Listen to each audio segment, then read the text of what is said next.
Alright, so this is another Ripscott beat.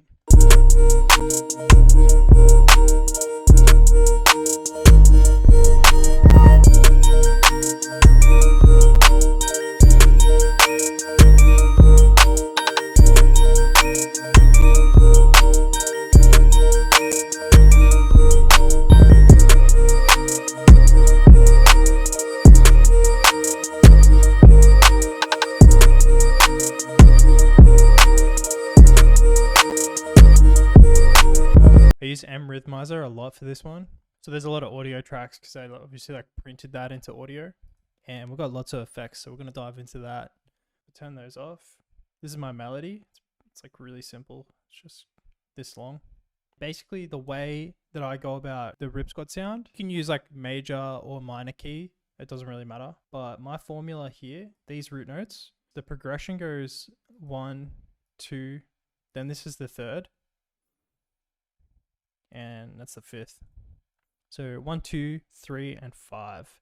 And then if you're making Ripscott beats, you want to play around with like these kind of notes for this kind of melody: 7, 3, and 2, and always the fifth as well.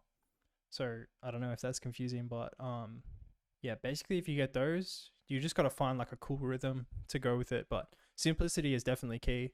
It's more like keeping the melody simple, and then for me, just like going crazy on these effects until like something just like clicks. Yeah, I'm having so much fun like making Ripscott beats because like Ice Dance is like one of my favorite albums. So yeah, this is in C minor. I created this serum, like it's kind of like a pluck.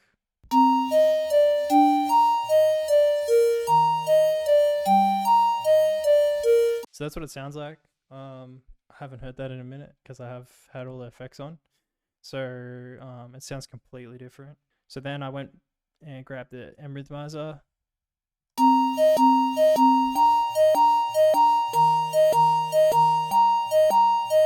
So it kind of just chopped up the melody for me. Then I just I added this Final 3 preset, tweaked it a little bit. Then I went for another Rhythmizer because it wasn't really sounding the way that I wanted it to. Then another M Rhythmizer.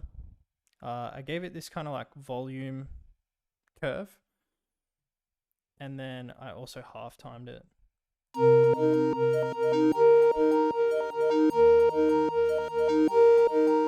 So this is kind of like a side chain. It like makes the noise like kind of pump, the synth noise. And then I just pulled it back to 80%. These speeds also over here are really good to play with. It's normally set to just like ×1. But I did ×4. Like I just went through all of them and picked what sound like the most kind of Ripsquatty. Then I reached for another one of these instances. I think I just duplicated it because it's at exactly 80% as well. We reversed it and we've still got this same thing on it.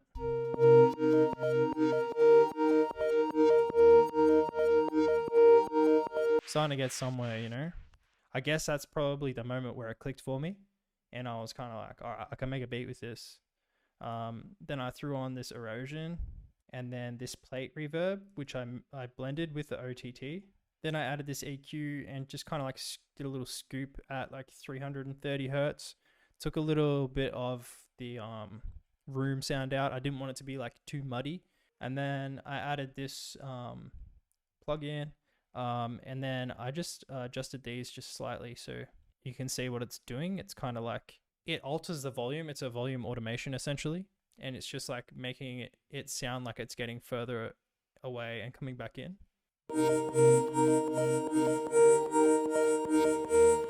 Then this is actually a really good process. I don't know if a lot of people do this. I'm assuming that you do, but if you don't, check it out. So essentially, when you freeze audio, it's got like this tail. And that's the end of the audio just like fading out. So what I did was I just chopped it. And then on Ableton, when you've got it selected, you just hit R on your keyboard and it reverses it.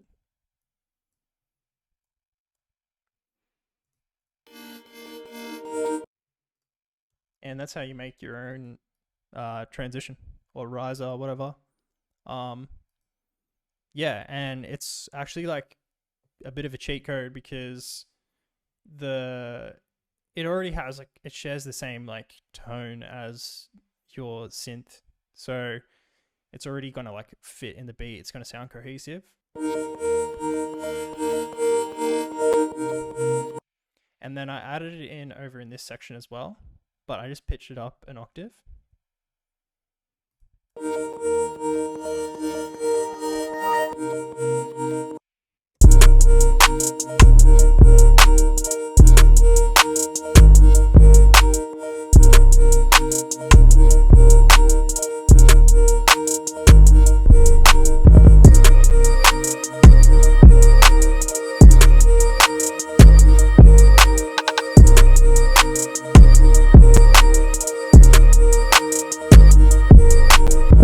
So here's how I made this section.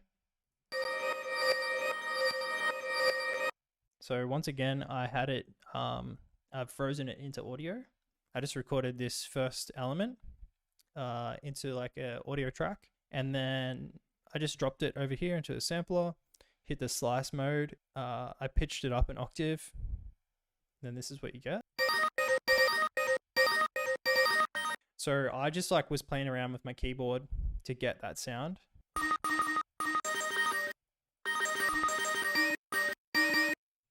So yeah, you can come up with some pretty cool ideas. I ended up just putting the plate reverb on it. Then Rhythmizer, I just reversed that. And then I just added erosion. And this is what it sounded like.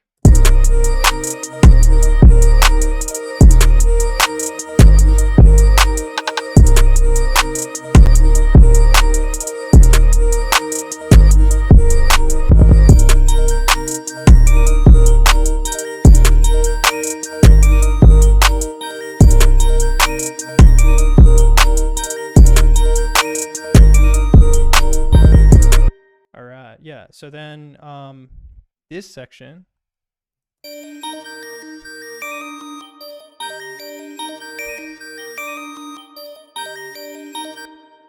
what I did here was essentially the same thing, but I just came up with a different idea. So this one was just pitched normally.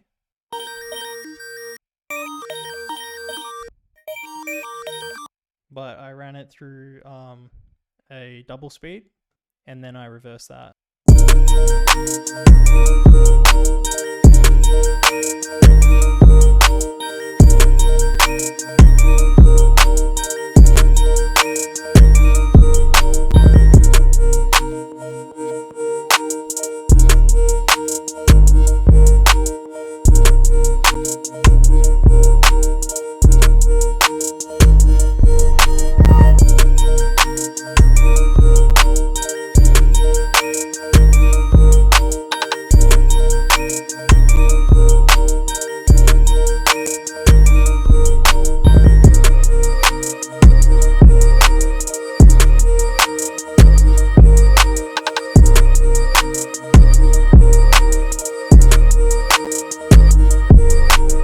Yeah, basically what I've learned, at least like when I think like iStancer, what I've been doing to try to like recreate that sound is like just a whole lot of like a gross beat or Rhythmizer, like if you use Mac, and yeah, just experimenting with like, you know, stretching the times and creating like little side chains and stuff like that to get that kind of like bounce, because it has like a lot of energy.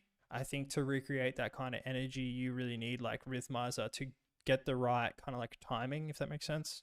I'd really recommend like experimenting with Rhythmizer just for like sitting down and doing it for like 20 minutes and something will click. But yeah, so anyway, that's it for the video. I'm gonna upload this one to Patreon if you guys want to get a copy of this Ableton project file. I'll also have this beat up on BeatStars if you guys want to purchase it. Thank you for watching once again. That's it.